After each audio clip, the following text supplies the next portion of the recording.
Hola, ¿qué tal, queridos fanáticos de la historia? Y miren, el día de hoy estoy transmitiendo de una de las ciudades principales y más históricas de la Edad Media. Me refiero a Bizancio o Constantinopla. Esta hermosa construcción fue alguna vez la capital del Imperio de Roma de Oriente. ¿Y a qué se debe que esté transmitiendo desde aquí? Bueno, es porque el día de hoy vamos a hablar acerca del Imperio Bizantino. Esta vez nos situamos nuevamente en Europa, en el mar Mediterráneo y alrededor del Imperio Romano de aquella época. El emperador de Roma, Teodosio I, en el año 395, divide Roma en el Imperio de Occidente y el Imperio de Oriente entre sus dos hijos. Arcadio fue designado como el emperador de Roma de Oriente y Honorio como el emperador de Roma de Occidente. Esta división se hizo para administrar mejor el imperio, ya que como había conquistado muchos territorios, pues había rebeliones, conflictos internos, también había corrupción. Pero hay algo más en este contexto. Para aquel tiempo, ya Roma venía siendo asediada por los pueblos bárbaros, quienes no cesaban en querer invadir todo este territorio. Y como ustedes ya saben, ¿quién cayó en el año 476? El Imperio Romano de Occidente a manos de los pueblos bárbaros, que ya hemos comentado en otro video. Sin embargo, la independencia y la soberanía de Roma de Oriente prevalece y dura 1000 años más o menos hasta el año 1453, donde también sucumbirá a otra invasión, esta vez de los turcos otomanos, pero eso lo hablaremos más tarde. Lo cierto es que en el año 476 cae Roma de Occidente y prevalece Roma de Oriente, y ese Roma de Oriente se va a hacer conocido como el Imperio Bizantino, Bizancio o también Constantinopla en honor a su capital. Y ahora hablaremos de la característica del imperio. Los primeros gobernantes fueron Arcadio I, Teodosio II y Arcadio II, quienes trabajaron duro para estabilizar el imperio, debido a que el Imperio de Roma de Occidente ya había caído a manos de los bárbaros, entonces había que fortificar, había que estabilizar el Imperio Roma de Oriente. También había ciertos deseos de reunificación, esto debido a que obviamente a los romanos de Oriente no les gustó que Roma de Occidente sucumbiera ante los invasores. El mayor apogeo del imperio se vive con Justiniano I, quien en su deseo de reunificación recupera Italia, el norte de África y el sur de la península ibérica, lo que conocemos como España. Sin embargo, como también ya habíamos comentado en la anterior clase, estas conquistas van a ser temporales y los invasores recuperarán terreno estableciendo Constantinopla como lo conocemos en el mapa.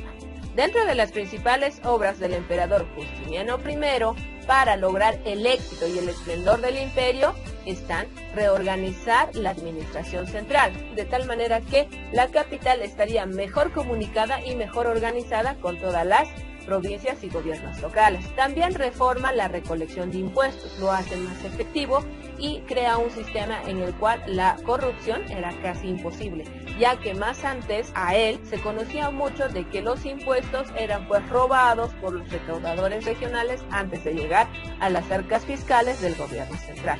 Y también va a embellecer Constantinopla, de tal manera que hasta hoy esta ciudad es muy hermosa. Situada estratégicamente en el estrecho de Bósforo, que comunicaba el Mar Negro y el Mar Mediterráneo, llegó a controlar las rutas comerciales entre Europa y Asia. Estaba construida sobre un puerto natural, el Cuerno de Oro, y protegida por un doble cinturón de murallas. Las murallas han sido una característica de las construcciones de las ciudades de la Edad Media, esto para evitar los ataques de ladrones y sobre todo de piratas. Como ustedes pueden ver, uno de los atractivos turísticos y símbolos históricos hasta hoy es la muralla de la ciudad de Constantinopla.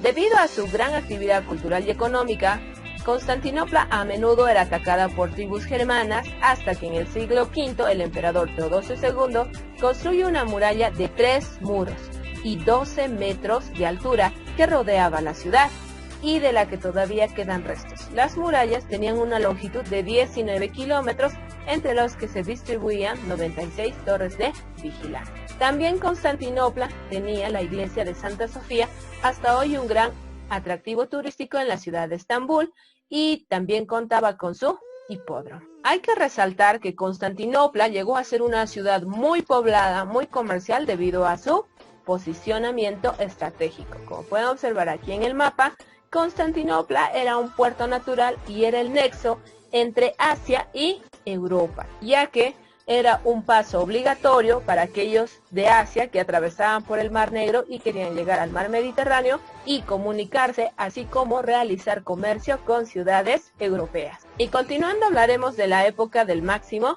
esplendor. Se dio con el emperador Justiniano, el cual toma el nombre de Basileus, que significa rey en griego.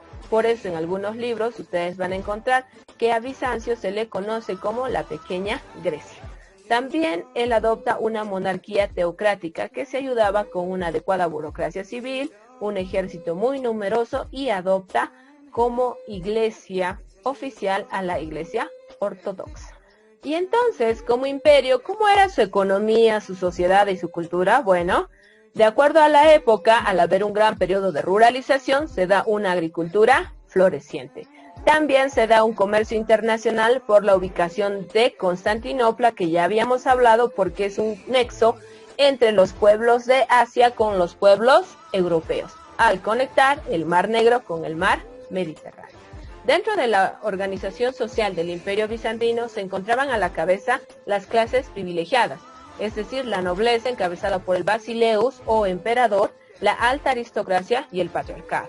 Los secundaban el clero, la burocracia, los terratenientes y los jefes de los ejércitos. Ambos estaban dentro de la clase privilegiada.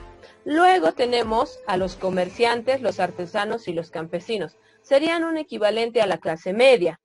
Ellos tenían sus derechos como ciudadanos, sin embargo, no tenían privilegios políticos, no podían acceder a un cargo de poder, salvo hicieran algo noble como ganar una batalla, algo honorable que les permitiera el reconocimiento del emperador.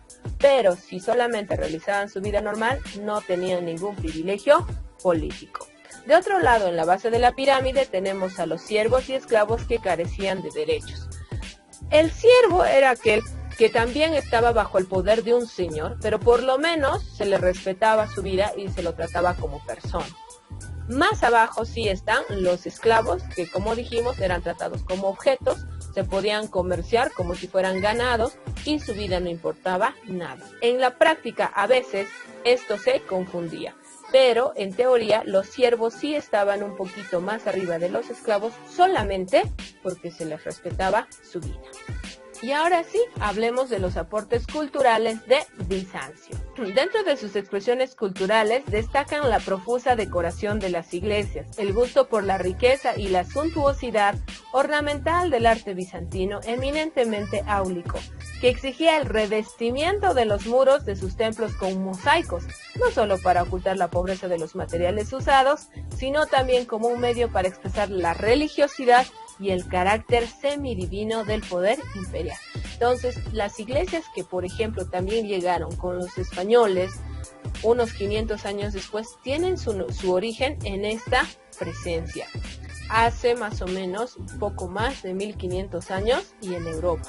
La música bizantina fue de carácter normalmente religioso y estaba fuertemente emparentada con el canto gregoriano. Se llevaba a cabo en rituales religiosos, así también como en rituales fúnebres.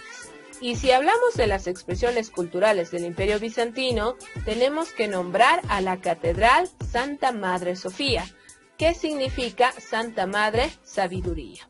Esta fue, desde el año 360 hasta 1453, la Catedral Ortodoxa Bizantina. Entre los años 1204 y 1261 fue reconvertida a la Catedral Católica del Rito Latino. Pero tras la conquista de Constantinopla por el Imperio Romano, el edificio fue transformado en una mezquita. Ya no servía a la religión cristiana, sino esta vez a la religión islam. Hasta 1931, fecha en que fue secularizado. ¿Qué significa secular? Significa que este ya era un lugar de culto, pero culto libre tanto al islam como a la religión católica. Sin embargo, el 1 de febrero de 1935 fue inaugurado como museo. Esta construcción fue terminada en el año 360 y hoy estamos en el año 2020. Podemos hablar de casi 1700 años de antigüedad e historia de esta gran construcción, símbolo de la belleza y de la arquitectura bizantina. El Imperio bizantino tampoco estuvo ajeno a conflictos religiosos muy presentes en aquella época. Uno de los principales fue la lucha de los iconoclastas. Los iconoclastas eran un grupo de personas que estaban contra el uso de imágenes religiosas por considerarlas idolatría, lo que ocasionó el cisma de Oriente, que dividió la cristiandad occidental con el Papa de Roma y la oriental con el Patriarca de Constantinopla. Hasta el día de hoy en el cristianismo hay un fuerte debate sobre la presencia de las imágenes como son los santos, los ángeles, etc. La religión católica de Occidente defiende el uso de monumentos, de estatuas, de imágenes, ¿no? Ya sea de la Virgen, clasifican las vírgenes por zonas, por ejemplo, ¿no? En el Perú, la Virgen de la Candelaria, la Virgen de Chapi, también reconoce la santidad y hace imágenes de santos como Santa Rosa de Lima, San Valentín en Europa, etc. Sin embargo, en Roma de Oriente, la presencia de estas imágenes era considerada idolatría, ya que, según la Biblia, Dios dice que la presencia de imágenes está prohibida porque es idolatría. Entonces se presenta un conflicto que se le conoce como el conflicto de los iconoclastas, lo que ocasiona que al dividirse Roma, también se divida la religión católico-cristiana. Así, en la lucha iconoclasta tenemos la Iglesia de Occidente, cuya principal autoridad era el Papa de Roma, y tenemos la Iglesia de Roma de Oriente, que es la actual Iglesia Ortodoxa, cuyo dependiente es el Patriarca de Constantinopla. Y seguro ahora se preguntarán, ¿no? Y entonces, Miss, el origen de la religión católica, ¿dónde está? ¿Está en Roma? ¿Está en Italia? Así es, el origen de la religión católica se da justamente en Roma y tiene varias divisiones. Hoy por hoy el cristianismo, es decir, aquellas religiones que siguen la palabra de Cristo, se han dividido. Hay muchas más facciones, hay también varias versiones de la Biblia, pero lo cierto es que su origen histórico y una de sus primeras divisiones está presente aquí, en la Edad Media y con el Imperio bizantino. Y bueno, lamentablemente tenemos que llegar al fin del imperio. La caída de Constantinopla se dio el 29 de mayo de 1453 debido al avance de los turcos otomanos, que habían conquistado enormes territorios de Asia y el norte de África. Ellos se venían expandiendo. Supuso un golpe para el mundo cristiano porque los turcos imponen su religión, que es el Islam. Los historiadores, por eso, al ser este un hecho tan grande, utilizan como referencia esta fecha de 1453 para separar a la Edad Media de la Edad Moderna. Tras la caída de Constantinopla, muchos artistas e intelectuales que eran bizantinos deciden partir hacia el oriente, en especial hacia Italia, porque ya había relaciones comerciales con Italia, ya pues estamos hablando de 1000 años después. Entonces llega a Occidente una gran cantidad de conocimientos que todavía no habían llegado, hay una influencia que va a dar mucho el auge al Renacimiento. Pero esto no termina aquí, ya que después de 1453 todavía habría mucha lucha de resistencia entre ejércitos cristianos y también el poder turco. Pero lamentablemente, a pesar de todas esas batallas, Roma de Occidente nunca pudo recuperar a Constantinopla, a pesar de que en sus líricas y en su arte ese deseo se expresaba. Y a todo esto, Miss, ¿qué pasó con Constantinopla? ¿De qué ciudad estamos hablando? Bueno, hablaremos de Bizancio en la actualidad. Miren esa hermosa foto. Bizancio o Constantinopla hoy es la ciudad más poblada de Turquía y también es el centro histórico, cultural y económico del país. Fue capital de estados soberanos como el Imperio Romano, el Imperio Bizantino, el Imperio Latino y el Imperio Otomano hasta 1923, cuando se terminó la ocupación de Constantinopla. Es una ciudad transcontinental ubicada en el estrecho de Bósforo, que separa Europa y Asia, entre el Mar de Mármara y el Mar Negro. Y ahora sí, como siempre, vámonos con un breve resumen. Recuerden que el Imperio Bizantino nace gracias a la división de Roma que se hace hacia el año 395 para mejorar su administración.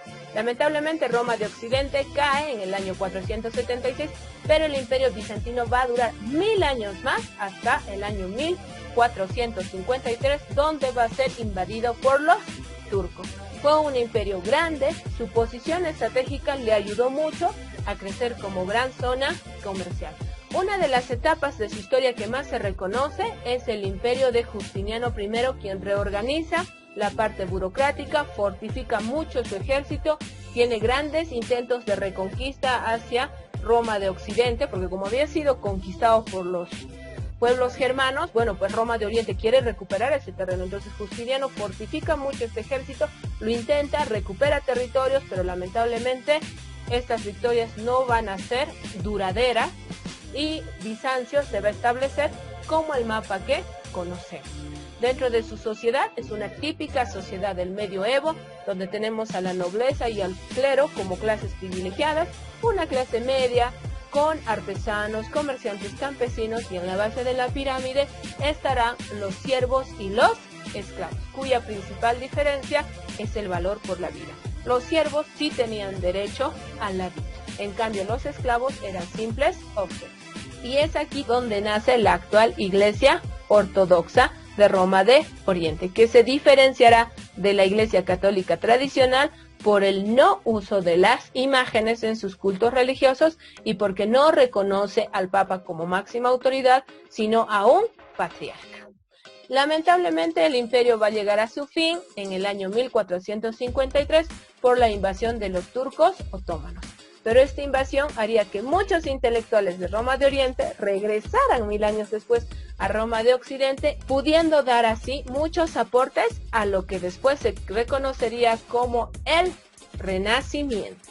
Y recuerden, la caída del Imperio Bizantino representa para todos los historiadores un cambio de era, de la Edad Media a la Edad Moderna. Hemos resumido 1000 años de historia, espero que les haya gustado. Conmigo será en otro video con otro interesante tema. Soy la doctora Brenda Salas Mendizábal y nos vemos. No se olviden dar like y compartir, ya que en este tiempo de cuarentena es bueno recordar nuestra historia. Ya nos vemos, chao chao.